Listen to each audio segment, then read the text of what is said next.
parte 2 do vídeo. Agora vamos falar sobre depois que meus pais viraram pastor. Mandei mensagem agora pra minha mãe. Peraí, deixa eu ver se ficou melhor assim. Mandei mensagem pra minha mãe e ela falou que faz 24 anos já que eles são pastores. Ou seja, ó, faz muito tempo. Eu tô com 30. Então na época que eles foram pastor, eu tinha 6 anos. Ou seja, eu fui batizada no Espírito Santo antes do que eu falei naquele vídeo. Ou seja, eu era muito criança. Por isso que você não deve subestimar o Espírito Santo sobre a vida de uma criança. Às vezes a gente fala, ai, essa criança tá aqui na igreja, tá perturbando, tá correndo, tá chorando. Deixa, porque Deus vai usar ela. E Deus pode fazer muita coisa na vida dela. Então não se incomode com as crianças que correm pela igreja, que gritam para ela pela igreja e que dançam loucamente porque estão dançando para Deus. Opa! Estão dançando para Deus, coisa que talvez você não faça. Opa! Peraí, gente. Que tá? As coisas aqui. Então, deixe as crianças adorarem a Deus da forma que elas querem adorar a Deus. Porque é a forma mais pura de coração, a forma mais pura de adorar a Deus, de dançar. Deixa dançar, que nem a Isa vai na igreja. Ela não para. Mas não é por isso que eu vou impedi-la de deixar adorar a Deus da forma dela, mesmo ela não entendendo muito ainda. E outra coisa, não deixa a criança no celular na igreja, gente. Pelo amor de Deus, não me dá celular. É melhor um filho entediado escutando a palavra de Deus do que um filho olhando pro celular para ficar quieto na igreja, tá? Porque as pessoas sabem que crianças não param, crianças brincam, crianças pulam, gritam, mas pelo menos elas estão em comunhão com Deus e não em comunhão com o celular, que tá virando um vício. Tá bom? Então é isso. Depois que eles viraram pastor, as coisas ficaram assim mais difíceis. Por quê? A gente foi para uma igreja muito pequena, em Torrinha. Eu sei que tem muita gente de Torrinha lá da igreja que me vê no YouTube. Beijo para vocês. Tenho saudade. Foram tempos muito bons, tá? Porque a gente realmente tem amizades sinceras, mas lá foi onde passou não a nossa maior dificuldade, porque depois a gente foi para Barra Bonita e também tivemos dificuldades. Em Torrinha era uma cidade muito pequena, tinha muitos poucos membros na igreja, e se você fala, foi virar pastor para ficar rico, gente, vocês não sabem metade do que a gente passou. Meu pai, ele vivia em função do ministério, ele não tinha um outro trabalho, porque ele trabalhava na igreja. Até quando a gente chegou lá, a igreja estava bem crua ainda, e Deus deu força, deu capacidade e inteligência para ele e para minha mãe, porque minha mãe também ajudou muito meu pai, digamos, serviço braçal também, tá? Eles não iam só lá, pregavam bonitinho e ia para casa, não. Era dedicação realmente à obra, era muito amor que eles empenhavam, e eu tenho muito orgulho disso. Ai, eu choro toda vez. É horrível, eu sou muito chorona, vocês já perceberam, né? Mas era um tempo muito bom, tá? Então, assim, a gente se dedicava muito ainda à igreja.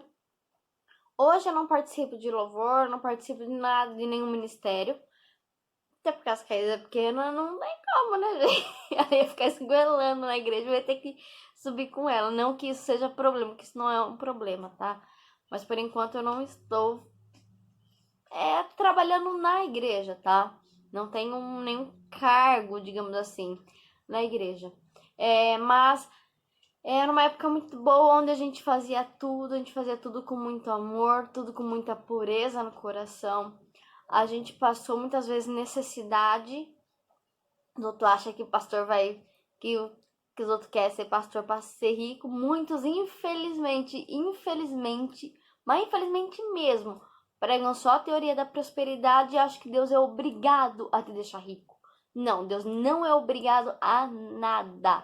Como você tem um filho, você não é obrigado a deixar herança. Se você deixar herança, se você quiser dar 100 reais para ele ir ali comprar um negócio, amém, você deu, mas você não é obrigado. Da mesma forma, Deus, ele não é obrigado a te dar nada. Então, se você sai para o ministério achando que você vai enriquecer, filho, você tá indo pro caminho errado. Porque você vai para o ministério para falar sobre Deus, para falar sobre Jesus e para guiar as pessoas no caminho correto. E isso tá muito difícil, porque muita gente acha que pastor é rico. Gente, pastor não é rico, não. E eu já escutei muito desaforo na minha vida. Por isso que eu falo que foi muito triste pra mim. A gente foi pra Torrinha. Eles pegaram... Ai, meu pai e minha mãe talvez nem saibam dessas coisas que eu tô falando, né? Pai e mãe, vocês estão descobrindo agora do que eu tô falando. Ai, mãe, é assim mesmo, né? Eles assumiram o ministério, a gente foi pra lá. Era uma igreja muito pequena, que tinha muito poucos membros. E eu lembro que a oferta era muito baixa, porque eu acho que tinha 12 pessoas, 10 pessoas na igreja. Então é muito pequena. E recebia oferta, não era um valor alto, sabe? Então, assim, eu recebia um valor muito pequeno para poder cuidar da igreja, até porque estava em construção. Meu pai usava praticamente todo o dinheiro para poder investir na igreja, para poder construir. Ela era só... As portas, se eu não me engano, eram de madeira. Vou ver se eu tenho foto. Se eu tiver foto... Ó, eu acho que eu tenho foto. Vou pedir pra minha mãe. Essa aqui era a igreja.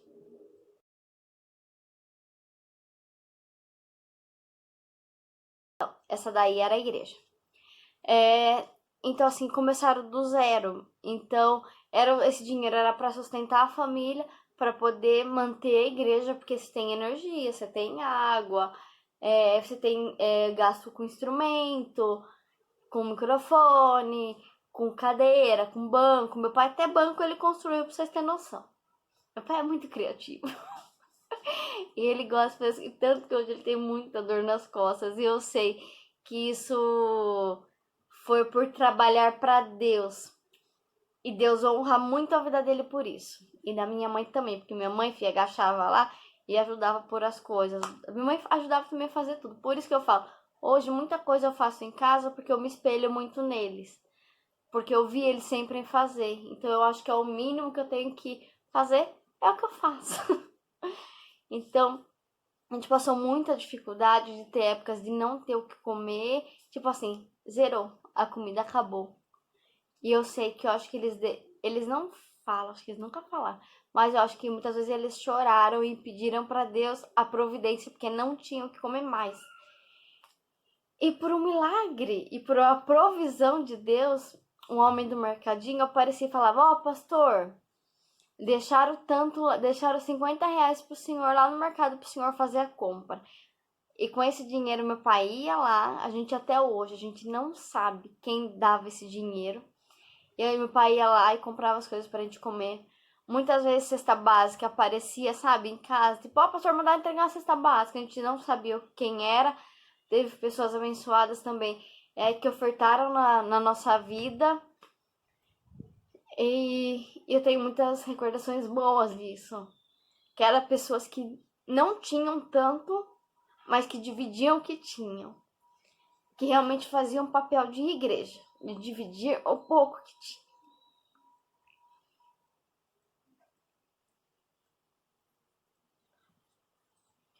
Talvez fosse, ai, que triste a história dela. Não, gente, não é triste, sabe? Eu lembro disso com alegria. Porque eu pude ver o quanto Deus é Pai. O quanto Ele proveu nas nossas vidas. Por isso que eu falo, eu não tenho medo, sabe? Eu falo assim, ai, nossa, medo de passar fome, medo de... Não, porque eu sei o Deus que eu sirvo. Eu sei o quanto Ele é fiel. E o quanto Ele sempre foi fiel. Sabe? Então não acho que é tristeza, não. Era difícil, mas é a provisão. Aí que você vê a provisão de Deus. E a gente usava roupa usada, a gente usava sapato rasgado. Mas era a provisão de Deus, sabe? Deus nunca deixou faltar nada. E meu pai e minha mãe, mesmo passando por tudo isso, nunca chegou e falou assim: nossa, saí do meu trabalho para poder passar, sabe, apertado desse jeito, para chegar a um ponto de não ter o que comer e ter que esperar da providência de Deus. Jamais. Eu vou voltar pro meu trabalho, eu vou voltar pra minha vida, sabe? E eles nunca pensaram isso. Nunca quiseram abrir mão do ministério, do projeto de Deus para a vida deles, por causa disso, porque sabe que é coisa material.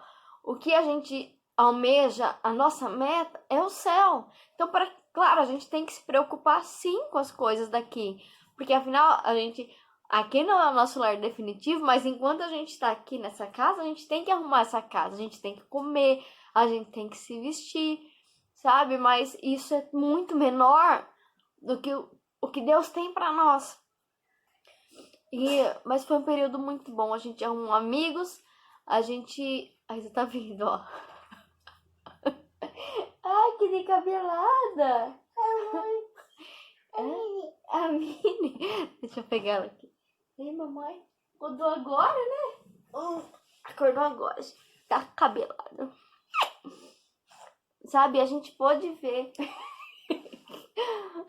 o mover de Deus na nossa vida e foi fantástico.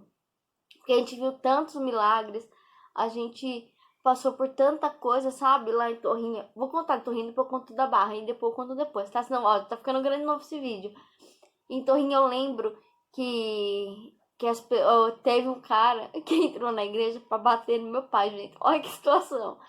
Entrou na igreja para bater no meu pai. Só que ele não sabia que meu pai já foi professor de karatê, não que meu pai agrediu ele. Não, meu pai não agrediu. Ele entrou para tarracar meu pai só passou uma rasteira para ele e pôs ele para fora da igreja. Falou: "Aqui se não se mete aqui". Sabe? Porque eu sei que se meu pai tivesse deixado, ele teria agredido meu pai, eu não sei. E no outro dia, esse cidadão, acho que no outro dia, uma semana depois, não sei, uma coisa assim, mas foi muito perto do que aconteceu. Esse cara foi atropelado na pista. Porque Torrinha, quem mora lá sabe que tem a divisão, né? Da cidade é de um lado da pista e do outro lado da pista. E esse cara foi atropelado. E sabe o que os outros falaram? Que o pastor mandou matar ele. Gente, sabe? Ai, por isso que eu falo, sabe? É umas coisas que chateiam a gente. E muita gente escutava que meu pai era ladrão, que meu pai usava as pessoas. A gente ouvia isso. Em escola, a gente ouvia muito, sabe? As pessoas criticando, falando. E eu não falava que meu pai era pastor. Não por vergonha, porque jamais, sabe? Ter vergonha de algo que ele tá fazendo para Deus. Não, nunca tive vergonha. Mas eu não falava por quê? Porque as pessoas iam acusar. As pessoas iam falar bobagem. As pessoas iam falar que ele era ladrão. Ia falar que ele fazia lavagem. Gente, eu não sei de onde eu tiro que pastor faz lavagem cerebral nas pessoas. Não sei de onde, é hipnose agora? Eu não falava por vergonha deles serem pastores nem nada, mas eu falava de uma forma de proteger. Na minha cabeça eu estava protegendo eles de não falar, para quanto menos você comenta um assunto, menos ele cresce, entendeu? Tipo assim, quanto menos você fala, menos as pessoas iam ofender, menos as pessoas iam criticar. Era isso que eu fazia, eu não falava, não era por vergonha, não, era porque eu não queria que as pessoas criticassem, porque eu sabia o que meu pai e minha mãe passavam, eu sabia o que eles faziam para Deus, eu sabia o amor e a sinceridade que eles faziam, o que eles estavam fazendo, que eles largaram o emprego, meu pai tinha um emprego de muitos anos, eu sabia que ele podia estar crescendo na empresa, ser um gerente, alguma coisa do tipo, mas ele largou o emprego justamente para trabalhar para Deus. E as pessoas não entendem isso, sabe? Mas foi um tempo que a gente viveu muitas experiências com Deus, muitas coisas boas. A gente brincava muito, muito. Tem os amigos nossos, o Ticão, a Lu, a Ariane ia bastante em casa, o Renan também ia bastante em casa, a gente brincava, a gente se divertia, sabe? Era muito gostoso. Falei, é uma infância que a gente teve muita saudade, a gente brincava na rua, ficava de horas até na rua, minha mãe gritava, vocês não vão entrar pra casa? Porque a gente ficava até muito tarde. Hoje, claro, hoje é muito mais perigoso, né? Mas era porque a gente ficava até meia-noite na rua, brincando com o pessoal da rua, não só com essas pessoas que eu citei, mas com outras crianças da rua. A gente brincava de esconde-esconde, a gente ia num mercado que tinha lá perto e eles estavam trocando os móveis, então tinha os móveis antigos para fora. Então no esconde-esconde a gente ia pra tudo quanto é lado do quarteirão. E tinha esse móvel, a gente entrava dentro de terreno para se esconder, sabe? Era uma infância muito boa, muito boa. E eu tive muitas experiências com Deus também, sabe? Eu trabalhava com muito amor, aquilo que eu fazia para Deus, eu fazia com muito amor e com muito respeito, Porque eu acho que se Deus te deu algo para fazer, você tem que fazer com dedicação. Foi lá que eu comecei a aprender a tocar bateria. Nem eu sabia que eu sabia tocar bateria, mas aí lá eu comecei a tocar bateria. E também cantava na igreja. E tocava minha lua. E me distraía com os outros. Porque era tudo criança. Então, assim, acho que a No, às vezes, tipo assim, ela parava de cantar e ficava assim, ó. Olhando as crianças correndo na igreja. Sabe? Mas a gente fazia com muito amor, com muito carinho a obra de Deus. E a gente vê que muitas pessoas caçoavam disso, era muito triste. Mas foram tempos bons. Depois a igreja ficou desse jeito.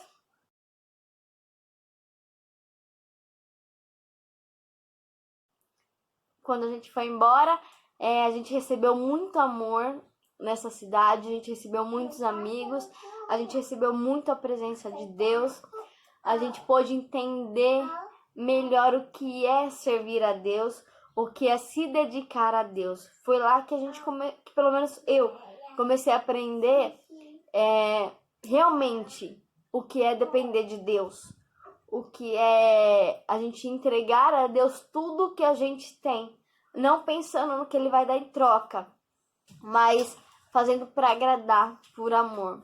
Então, se você faz algo na sua igreja, faça por amor, tá? Não faça e não fique, sabe, falando de pastor, gente. Vocês machucam tanto o filho do pastor. Verdade. Machuca muito.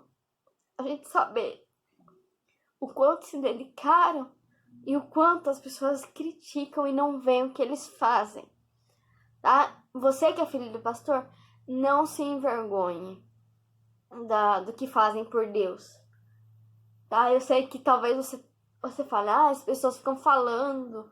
Fala. As pessoas falam, machucam muito. Não só machucam a gente, que é filho e tá vendo, mas machucam eles, sabe? Trate teu pastor com muito amor, com muito respeito, que é isso que eles merecem. Tá, então o vídeo de hoje... Ai, de novo eu tô chorando. Que saco. Ó, então o vídeo de hoje é esse. Essa foi a parte de Torrinha. Um beijo, o povo de Torrinha. Minha gente linda, um beijo, beijo, beijo. Deus abençoa muito as nossas vidas através de vocês, tá? Então agora eu vou pra Barra Bonita, que é onde eles estão até hoje. A mudança de Torrinha, gente, foi triste. E eu vou contar no próximo vídeo, tá bom? Então beijo, fica com Deus, até o próximo vídeo. Tchau!